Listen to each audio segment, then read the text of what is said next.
नमस्कार बच्चों। अब इसी एक्सरसाइज का 1.3 का आगे क्वेश्चंस का मैं एक्सप्लेनेशन आपको देती हूँ। प्रश्न नंबर 10 पर आइए।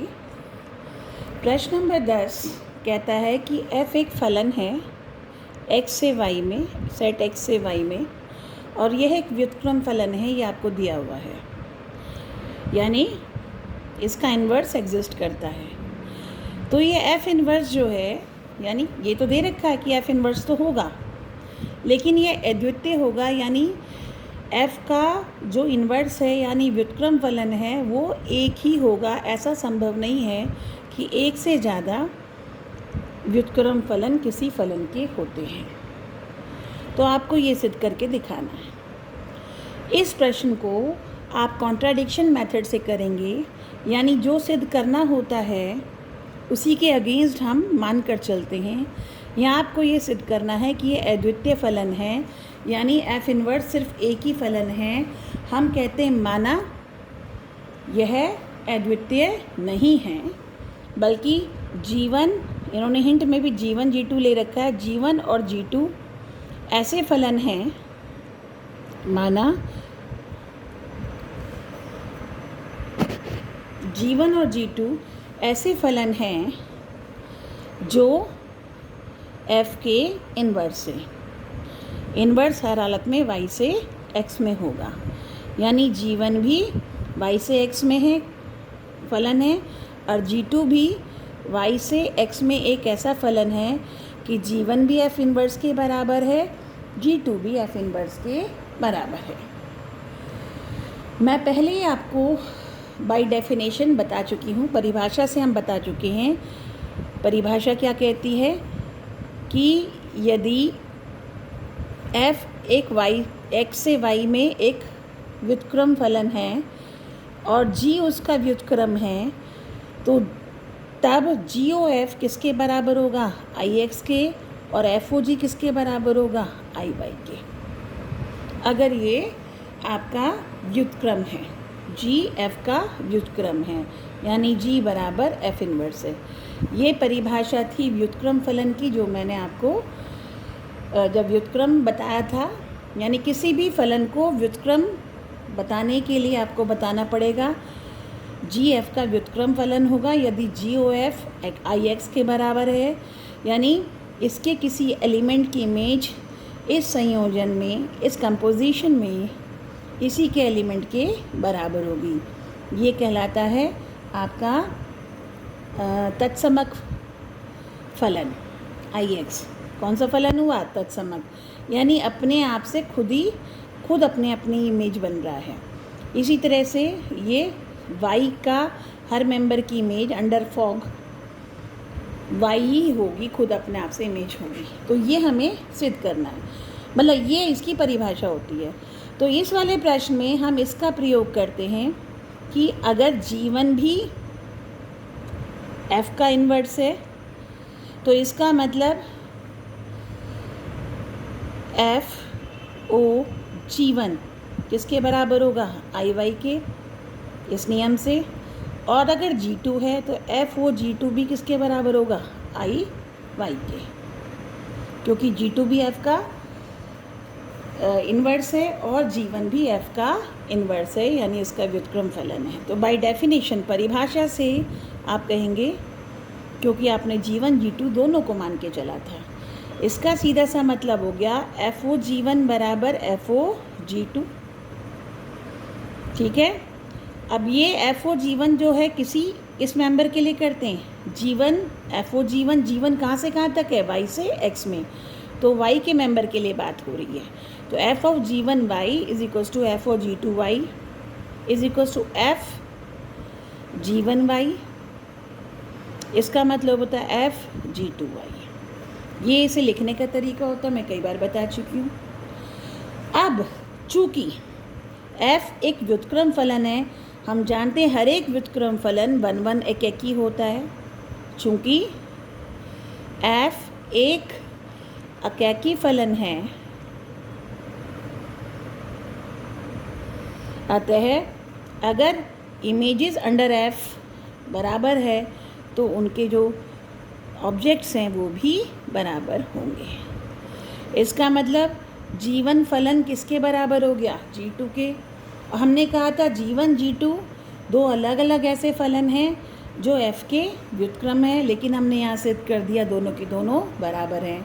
इससे सिद्ध होता है कि f का इन्वर्स यानी G1 और G2 एक ही फलन है, यानी f का इन्वर्स अद्वितीय होता है, और यही हमें सिद्ध करना था। ठीक है, तो ये था आपका प्रश्न नंबर 10। इसके बाद आएंगे प्रश्न नंबर 11 पर। प्रश्न नंबर 11 क्या कहता है? प्रश्न नंबर 11 को देखेंगे। f एक फलन है सेट 1 2 3 से सेट मतलब ABC में, इस तरह से कि 1 की इमेज f के अंडर A होगी, 2 की इमेज B होगी, 3 की इमेज C होगी।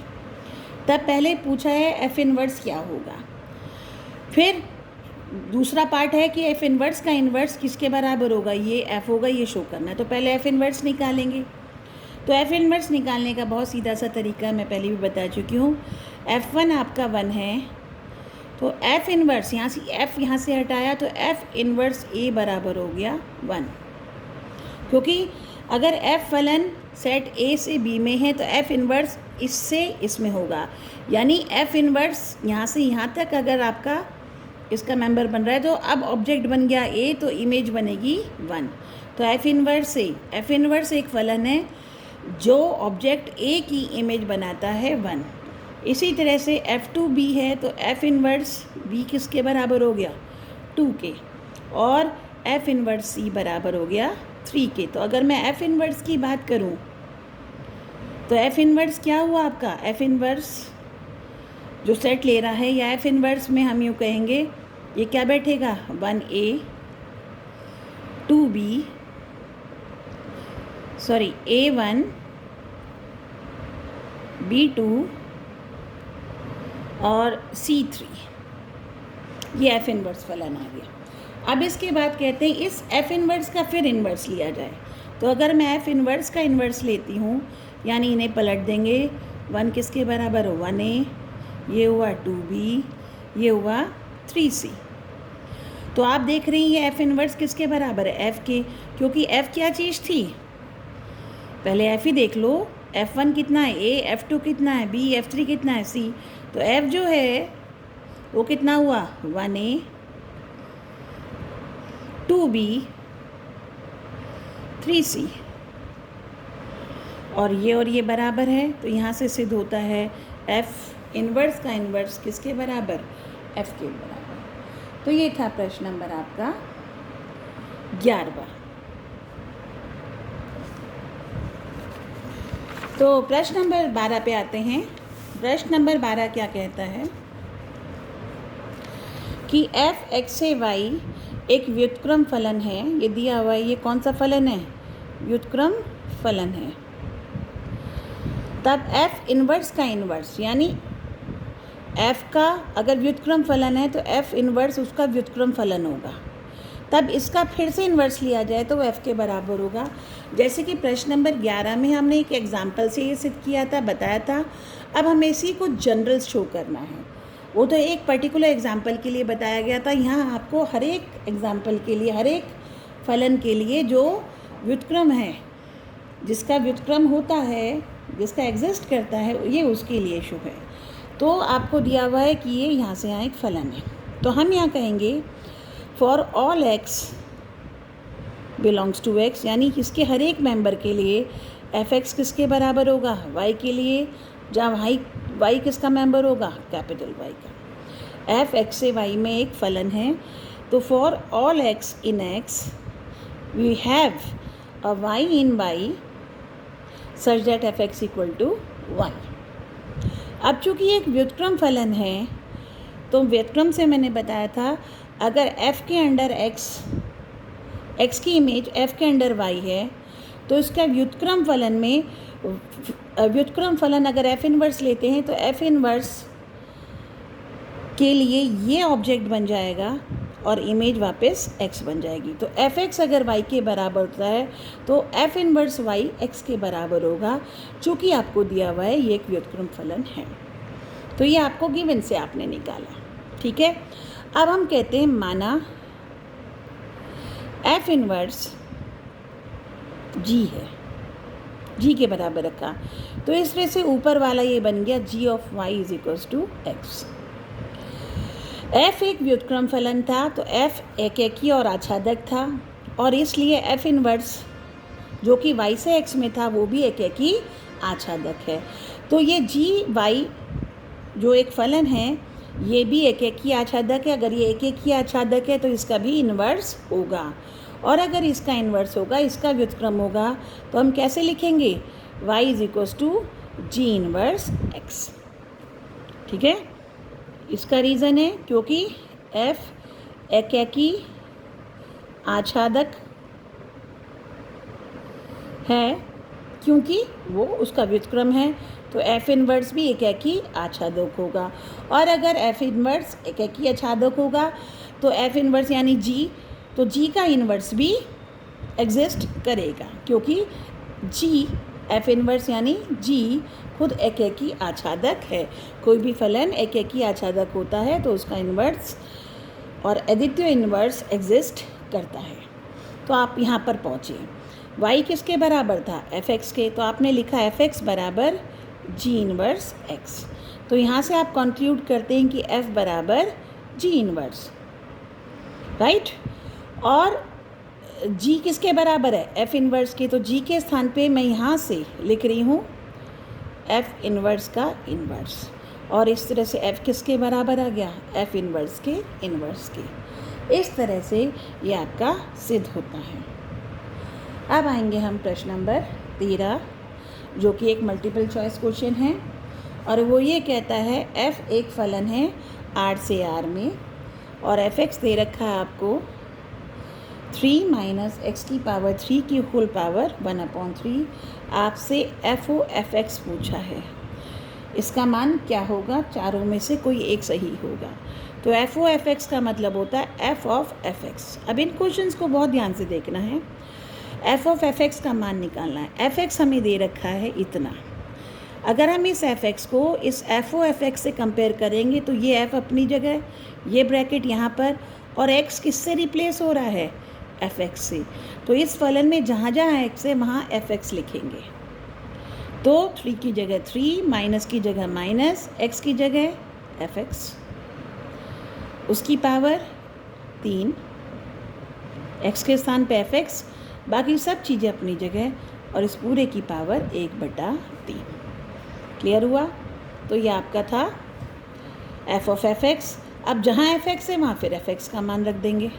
ये हो गया 3 माइनस ये वाला ब्रैकेट को मैं फिर यूँ ले रही हूँ कर्ल करके। अब इस f(x) की जगह मैं लिख रही हूँ 3 माइनस एक्स क्यूब की पावर 1/3। ये वाला ब्रैकेट मैंने कर्ल बना लिया था, ये वाली पावर 3, और ये ब्रैकेट बंद हुआ, और ये घात 1/3।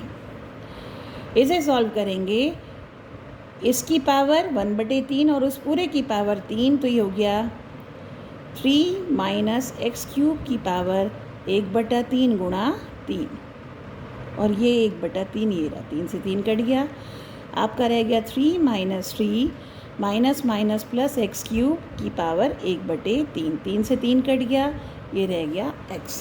तो ये उत्तर आएगा आपका x, और ये पार्ट है आपका C, तो C पार्ट आपका करेक्ट आंसर है। इसी तरह से प्रश्न नंबर 4 है आपका 14, एक फलन f है वास्तविक संख्याओं के समुच्चय सिवाय -4/3 को छोड़कर से वास्तविक संख्याओं के समुच्चय में इस तरह से डिफाइन है कि f(x) किसके बराबर है, 4x/3x + 4 के बराबर है।